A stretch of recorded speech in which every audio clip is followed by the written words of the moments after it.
Asauddin Owaisi, please. Speaker sir.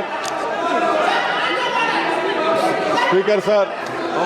Sir, I rise to oppose this draconian and unconstitutional bill, sir.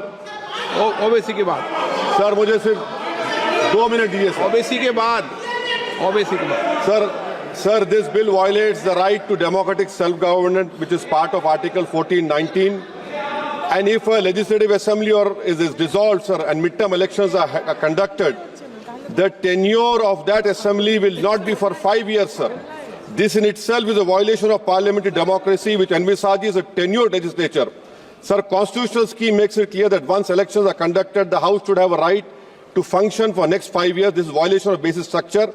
That such a provision is being done for administrative convenience, not for constitutional purpose.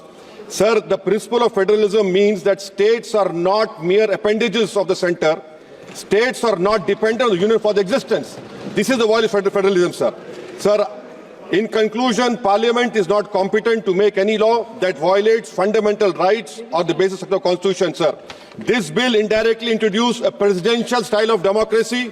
This bill is based on maximizing political gain and convenience. This bill will finish off regional parties. This bill is only brought in to massage the ego of the supreme leader. Thank you, sir. I oppose this bill.